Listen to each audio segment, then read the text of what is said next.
मैं रहमतुल्लाह। आप जो है दोस्तों आपका और हमारा अपना रिएक्शन यूट्यूब चैनल नहीं करते सब ठीक ठाक होंगे।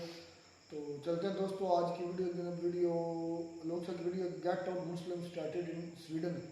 यानी कि स्वीडन से भी मुसलमानों को गेट आउट होना शुरू होगा। स्वीडन तो पहले ही मुसलमानों के बड़ा खिलाफ है, फ्रांस और स्वीडन और स्विट्ज़रलैंड ये सारे। खैर क्या वजह बनी है देखते हैं दोस्तों। सबसे पहले वीडियो और फिर इस पर करते हैं भी बात।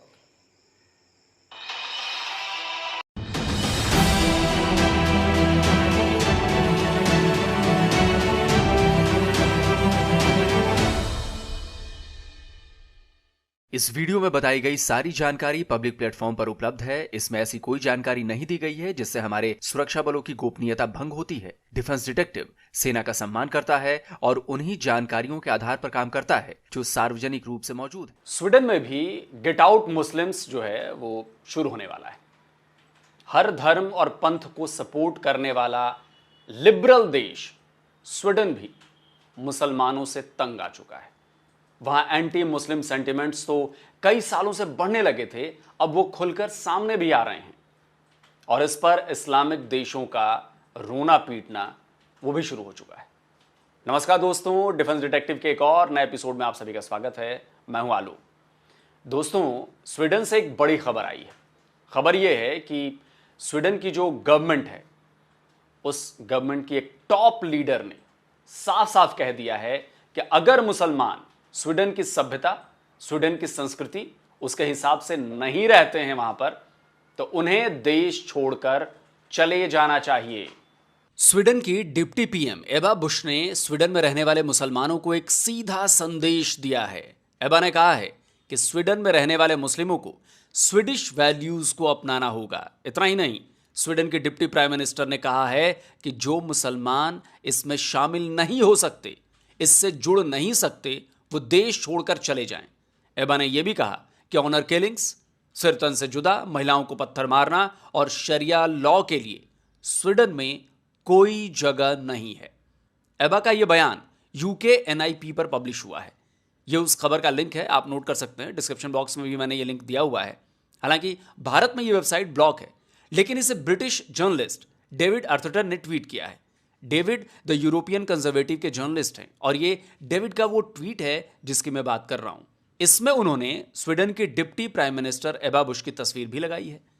30 अगस्त यानी कल किए गए इस ट्वीट में डेविड ने एबा के उन बयानों को लिखा है जिसकी बात मैंने वीडियो के शुरू में की थी।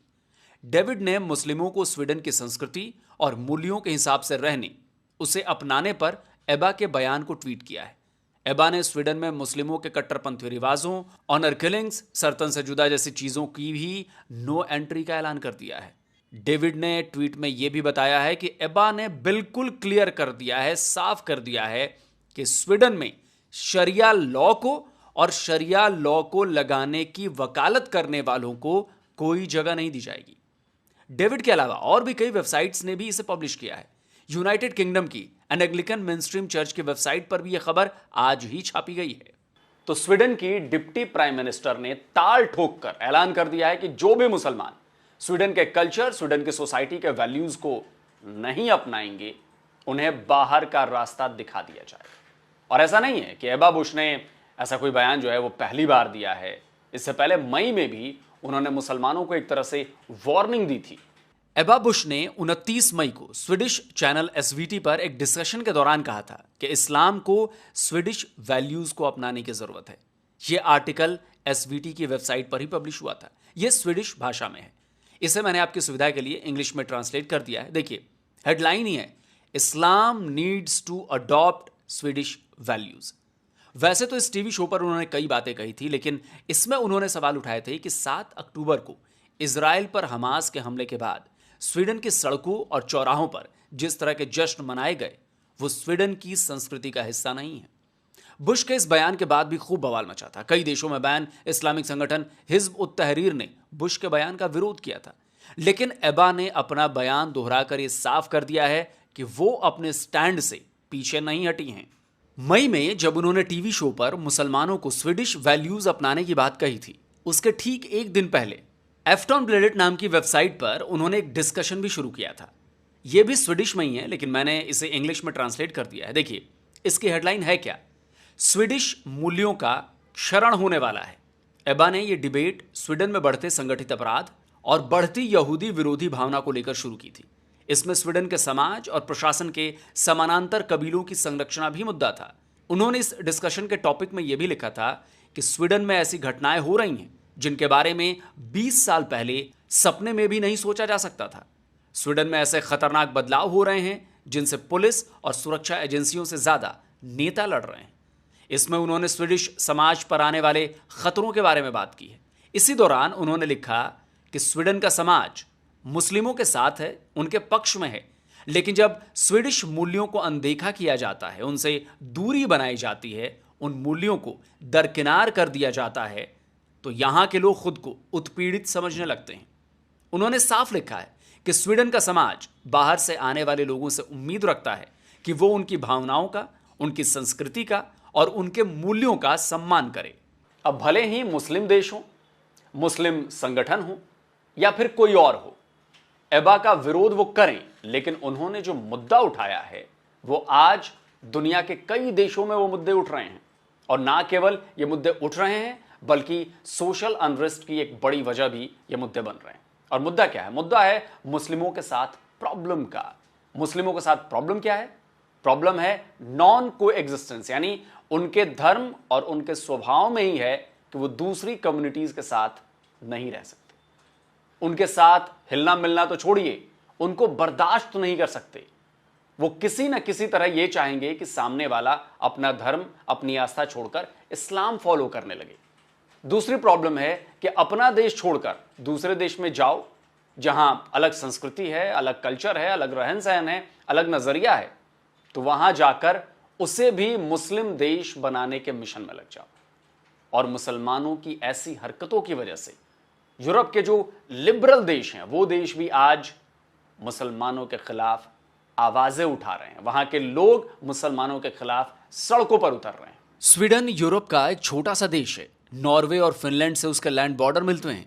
एक तरफ बाल्टिक सागर है, वेस्ट साउथ में नॉर्थ सी है और वहीं पर डेनमार्क भी है।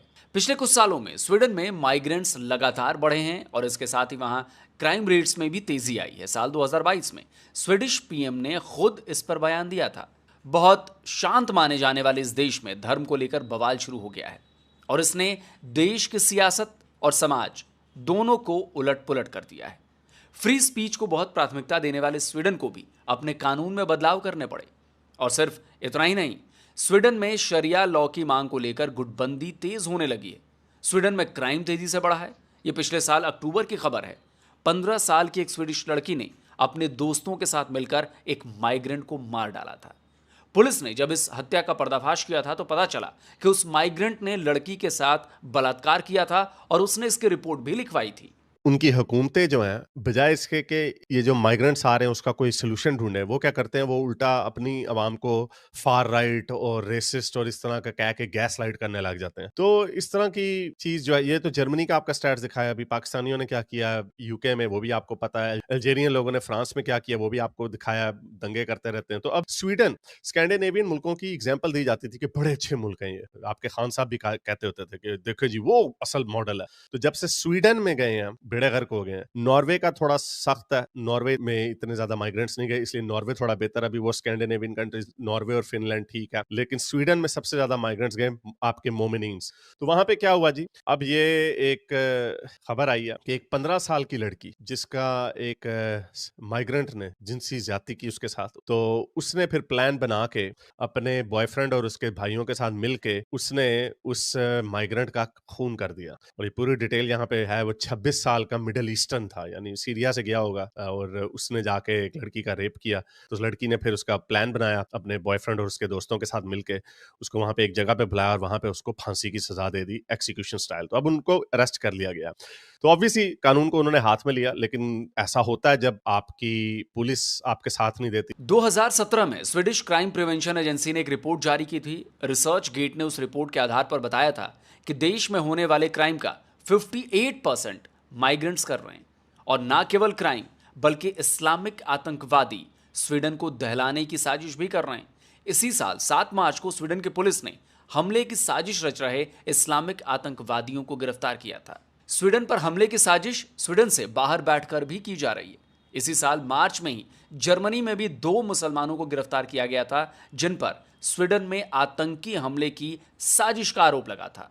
यानी एक देश जिसने आपको शरण दी, रहने के लिए जगह दी, नौकरी चाकरी दी, सम्मान वाली जिंदगी दी, उसे ही तबाह करने की कोशिश की जा रही है। वहां आतंकवादी हमले करने की कोशिश हो रही है, वहां के समाज को बर्बाद करने, उसे तोड़ने की साजिशें की जा रही है।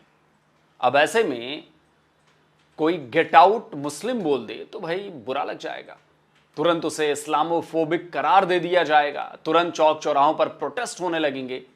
लेकिन खुद क्या कर रहे हो ये नहीं देखोगे। यही वजह है कि स्वीडन में आम लोगों के मन में भी इस्लाम और मुसलमानों के प्रति नफरत बढ़ती जा रही है। मुसलमानों पर से उनका भरोसा उठता जा रहा है और तभी स्वीडन में इमिग्रेंट्स को हर जगह आने जाने पर रोक लगा दी गई है। इस कानून को भले ही अमानवीय बताया जा रहा है, लेकिन स्वीडन की सुरक्षा के लिए और स्वीडन के लोगों की सुरक्षा के लिए यह बहुत ज्यादा जरूरी है। और ऐसा नहीं है कि केवल स्वीडन में ही मुस्लिमों के खिलाफ सेंटिमेंट्स बढ़ रहे हैं। डॉक्यूमेंट की यह रिपोर्ट कल यानी 30 अगस्त की ही है। यह रिपोर्ट बता रही है कि नॉर्वे के 60% से ज्यादा लोग मानते हैं कि इस्लाम नॉर्वे के वैल्यूज के अनुकूल यानी कंपैटिबल नहीं है। असल में वहां भी वही समस्या है। मुसलमानों को नॉर्वे का समाज, वहां की संस्कृति की कद्र नहीं है, वो उसमें शामिल नहीं होते। इससे नॉर्वे में भी मुसलमानों को लेकर असंतोष लगातार बढ़ता जा रहा है। इधर जर्मनी में तो लगातार मुस्लिम कट्टरपंथियों के खिलाफ एक्शन लिए जा रहे हैं। इस्लामिक सेंटर और उससे जुड़ी कई मस्जिदों पर ताला जड़ने के बाद जर्मनी ने उसके चीफ को डिपोर्ट करने का फैसला किया है। जरा सोचिए दोस्तों, जिन देशों ने इन मुसलमानों को अपने घर में बसाया, वो आज इन्हें धक्के मारकर भगाने की कोशिश में। जिन लोगों को बहुत शांत और सभ्य माना जाता था, वो भी आज इन मुसलमानों की वजह से राइट विंग और इस्लामोफोबिक जैसे अल्फाज सुन रहे हैं। वो अपने ही देश में पराये हो चुके हैं, अपने ही देश में माइनॉरिटी बनते जा रहे हैं। उन्हें डर सता रहा है कि उनके देश में कभी प्रवासी बनकर आए मुसलमान कुछ सालों में उनके ही देश पर कब्जा कर लेंगे। Sweden, Germany, Norway, United kingdom, France, Italy, यही नहीं, मतलब इनके साथ साथ कई देशों में हर दिन कहीं ना कहीं ऐसे मामले सामने आ रहे हैं। हर देश को इस बारे में सोचना होगा। ह्यूमैनिटी तभी बचेगी जब आप बचेंगे, आपका देश बचेगा। और अभी भी अगर आप नहीं जागे तो फिर आपके देश की भी पहचान खत्म हो जाएगी। तो दोस्तों, आज का ये वीडियो आपको कैसा लगा कमेंट करके अपनी राय जरूर बताइए और इस वीडियो को ज्यादा से ज्यादा शेयर करिए ताकि लोगों तक बात पहुंचे। जो खतरा सर उठा रहा है या उठा चुका है उसके बारे में लोगों को अंदाजा हो। और जिन लोगों ने अभी तक डिफेंस डिटेक्टिव चैनल को सब्सक्राइब नहीं किया है तो भाई चैनल को सब्सक्राइब करिए, बिल्कुल फ्री है। और यहां पर आपको एक भी फेक न्यूज नहीं मिलेगी, एक भी हवाई बातें नहीं मिलेगी। सारी बातें जो मैं करता हूं उनके सबके रेफरेंस मिलेंगे, सबूत मिलेंगे। डिस्क्रिप्शन बॉक्स में भी सबके रेफरेंस देता हूं ताकि किसी को कोई शक न रहे कि जो मैंने बातें की हैं वो किसी एजेंडे के तहत की हैं, किसी प्रोपेगेंडे के तहत की हैं। नहीं, मैंने जो भी बातें की हैं, जो भी दावे किए हैं, उन सबके सबूत मैंने दिए हैं। कोई भी अपने मन से बात नहीं की, कोई भी मनगढ़ंत बात नहीं की। तो जल्दी मिलता हूं एक और नए वीडियो के साथ। नमस्कार, जय हिंद।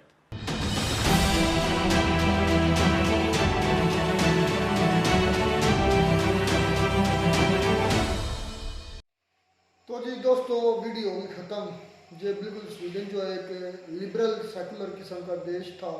मैं तो चाहूँ कि ये सुन करके उधर स्वीडन के अंदर भी मुसलमानों के खिलाफ ये आवाज़ उठी। जारी बात है, यूरोप तो इन चीज़ों को बड़ा बारीक बीनी से देखता है कि जो मतलब जिस भी मज़हब से ताल्लुक़ रखता हो, जिस भी कास्ट का हो, जिस भी कलर का हो, जिस भी एक इस तरह की उनकी एक माइंड सेट है मतलब यूरोप के लोगों का, कि वो इन चीज़ों को इतना ना नहीं लेकर आते, इन मामलात को सीरियस नहीं लेते, लेकिन वो सबको इक्वल समझते हैं।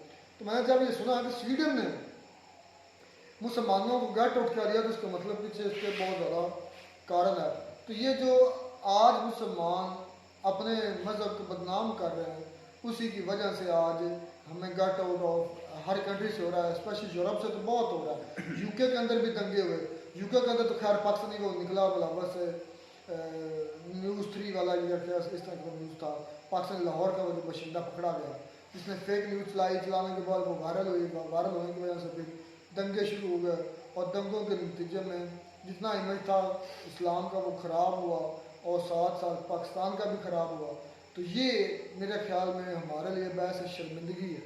हमें इस पर शर्मिंदगी करनी चाहिए, हमें इस पर खुशी नहीं महसूस करनी चाहिए कि आप दूसरी कंट्री में जा रहे हैं, अगर आप उधर वायलेंस कर रहे हैं तो आप जाहिर बात है उस मुल्क के कानून को फॉलो नहीं कर रहे, तो फिर वो क्या करेंगे, तंग आकर आपको निकालेंगे कि यार ये हमारे मुल्क के अंदर जो है ना हमले करवाते हैं, ये मुल्क के अंदर जो अफरा तफरी फैलाते हैं, ये बिल्कुल गलत है, ये ऐसा नहीं होना चाहिए। अब वो जो लड़की डिप्टी वज़ीर आज़म थी PM, उसने मतलब पहले मतलब अपने बयान पर काबू रही और उसने कहा कि अब जो औरतों पर पथराव करते हैं या जो सर तन से जुदा या इस तरह के जो भी नारे लगाते हैं वो मतलब कि अब ना उनकी जगह नहीं है इधर बात। तो मुझे ये बताओ, जब कोई भी इंसान हो, चाहे वो किसी मज़हब से तल्लुक़ रखने वाला हो, ये तो मुसलमानों को वो कह लें कि ज़्यादा बदनाम किया जाता है पूरी दुनिया में हर काम में। जब किसी भी को भी तंग किया जाता है, उसके कह लें कि बात को नहीं फॉलो किया जाता या उसको दूसरों से, दूसरे मज़हब के लोगों से नीच समझा जाता है। यही वो स्वीडन है जिसमें कुरान पाक को अस्तगफिरुल्लाह वो एक बेगैरत ने जो फाड़ा शहीद भी किया था। गलत है क्योंकि उधर मैंने देखा है कि एक so called freedom of speech के नाम पर या फ्रीडम ऑफ राइट्स के नाम पर एक कुरान पाक को जलाया गया था। बाकायदा अदालत की तरफ से नोटिस हुआ था और पुलिस के होते हुए ये जलाया गया था, लेकिन उसके बरअक्स मुसलमान ने भी फिर रजू किया था उधर की अदालत से और रजू करने के बाद कहा कि मैं भी बाइबल को जलाऊंगा। तो वो उसने मजमा इकट्ठा किया, इजाज़त मिल गई, पुलिस ने उसको तहफ़्फ़ुज़ दिया कि आप जला सकते हैं। तो जब वो जलाने के लिए उसने मतलब आग सुलगाई, लेटर को जलाया, तो उसने जलाया नहीं। उन्होंने कहा कि ये हमारा दीन नहीं है, ये आपके मज़हब में हो सकता है, आप किसी की तरह किताब को जला सकते हैं, लेकिन हमारे मज़हब में हमें नहीं सिखाया गया। ये चीज़ मैंने कल भी लोग सर की वीडियो में कही थी। हालांकि लोग सर हर वीडियो के अंदर इस्लाम लेकर ज़रूर आते हैं, ये देखो ये भी वीडियो इस्लाम पर ही है, ये देखो लेकिन हमारा ज़र्फ नहीं है, हमारा ज़र्फ बहुत बड़ा है इस लिहाज से। हमारा देखें उस वक़्त ईमान मुकम्मल नहीं होता, मुसलमान क्लियर नहीं होते जब तक कि हम बाकी बुक्स पर भी ईमान नहीं रखते। जितना जो आसमानी जो हॉली बुक्स हैं जो 4 हैं, तो और बाकी सभी जिसमें तौरात है, ज़बूर है और इंजील है, अंजील और कुरान मजीद। और कुरान मजीद तो वो हमारा है ही है ना। और हमारे हमसे जो 3 अलग हैं, ज़बूर हज़रत दाऊद अलैहिस्सलाम की, अंजील हज़रत ईसा अलैहिस्सलाम की और तौरात हज़रत मूसा अलैहिस्सलाम, ये जितनी भी ये 3 बुक्स हैं ना, उन पर जो नाज़िल हुई हैं उन पर भी हमारा ईमान लाना ये फ़र्ज़ है, हमारे ईमान का हिस्सा है। अगर हम बुक्स को नहीं मानते या ईमान नहीं लाते पर या उनके अम्बिया कराम पर नहीं, तो फिर हम मुसलमान हो ही नहीं सकते। ये है हमारी तरबियत। और देखें कि वो तो एक गैर मुस्लिम कंट्री है, मैं ये नहीं कहता कि मुस्लिम वहाँ पर मुसलमानों की भी हरकतें ख़राब है, कुछ जो हैं वो ठीक नहीं होंगी। इसमें काफ़ी कंट्रियों के मुसलमान आ सकते हैं, इंडियन भी हो सकते हैं, पाकिस्तानी भी हो सकते हैं। दूसरे देखें कि जहाँ तक ये बात कर रहे हैं कि वहाँ पर शरिया ला लगाने की कह लें कि नाफिज करना चाहते हैं, तो पहले तो ये है कि खुद को बेहतर करो, अपनी कंट्री में जहाँ पर रहते हैं उसको बेहतर करो। जब उसको कर लो तो फिर जाकर दूसरी कंट्री में करो, क्योंकि वहाँ की कंट्री का सुकून जो है वो ख़राब मत करो। क्योंकि जो स्वीडन है एक सेकुलर कंट्री, सभी के लिए बराबर है। तो मैं ये कहता हूँ हमारे मज़हब के लिहाज से ठीक है, लेकिन हमारा मज़हब भी ये इजाज़त नहीं देता कि आप दूसरों को जाकर तंग करें। ये तंग करने वाली बात है, पहले खुद ठीक हो 100% और फिर जाकर वहाँ पर शरिया लगाओ। शरिया ला के असल में ना, मैं कल भी इस पर बहुत लंबी डिटेल सब बहस कर चुका हूँ। तो कई लोगों ने कुछ लोग समझते हैं इन चीज़ों को, कुछ नहीं समझते। 100 में से कोई 10% लोग हैं जो इन चीज़ों को समझते हैं कि इस्लाम की रूह क्या है। इस्लाम ये है क्योंकि हमारे नज़दीक क्या, हर एक मज़हब के फॉलोअर के नज़दीक उसका जो मज़हब है वो सच्चा है। और मैं चैलेंज करता हूँ, हर कोई यही समझता है, हर कोई यही समझता है, हर कोई, लेकिन बदनाम से मुसलमान है। सिर्फ वजह क्या है, ये दुनिया के फास्टेस्ट ग्रोइंग, किसने मुझे कमेंट किया क्योंकि आबादी ज़्यादा है, लोग मुसलमान औरतें बच्चे ज़्यादा पैदा करती हैं जिस वजह से जल्दी। और अल्लाह के बंदे जो नॉन मुस्लिम जो ये कमेंट करते हैं उनके लिए चपेड़ है, वो चपेड़ ज़रा गौर से सुनना। वो अच्छा ये 1 मिनट, आबादी ज़्यादा है इसलिए नहीं हमारा इस्लाम ज़्यादा फैल रहा है कि मुसलमान औरतें बच्चा ज़्यादा पैदा कर, नहीं, बल्कि इस वजह से पैदा कि नॉन मुस्लिम बहुत ज़्यादा मुसलमान हो रहे हैं।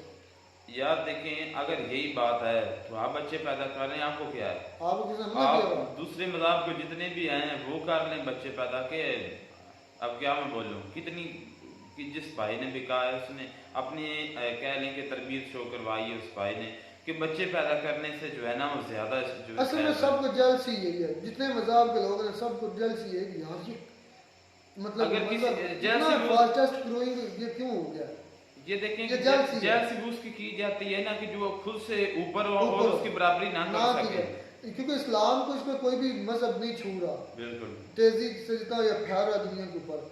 और देख ईसाइयत ज़ाहरी तौर पर जो थी, मतलब क्रिश्चियनिटी मुसलमान इस्लाम से पहले आई थी ज़ाहरी तौर पर, लेकिन आज देख लें कि सबसे बड़ा वही है। लेकिन उस लिहाज में देखा जाए तो 500, 550, 600 साल पहले आया क्रिश्चियनिटी आई थी, लेकिन उसके बाद आया इतने सालों बाद, तो आज इतने 100 सालों बाद आया, तो आज भी देख लें वो तकरीबन थोड़ा ही डिफरेंस रह जाएगा। अभी देखेंगे इंशाल्लाह नंबर 1 पर आएगा इंशाल्लाह। टोटल के लिहाज से। खैर ये तो थी बात, लेकिन इतना ये भी ज़रूरी है कि हमें इस चीज़ को मद्देनज़र रखना चाहिए कि अगर हम किसी कंट्री में जाते हैं तो अगर वो माशरे के लिहाज से माशरती सोशल को रूल्स हैं तो उसको फॉलो करना भी हम पर जिम्मेदारी है, हमारी एक ज़िम्मेदार शहरी होने के नाते। इस तरह की चीज़ें नहीं होनी चाहिए। मैं चीज़ों इमिग्रेंट्स हैं तो आप इमिग्रेंट्स ही बंद कर रहे हैं। खैर मिलते हैं वीडियो में नाटक साथ। God bless you.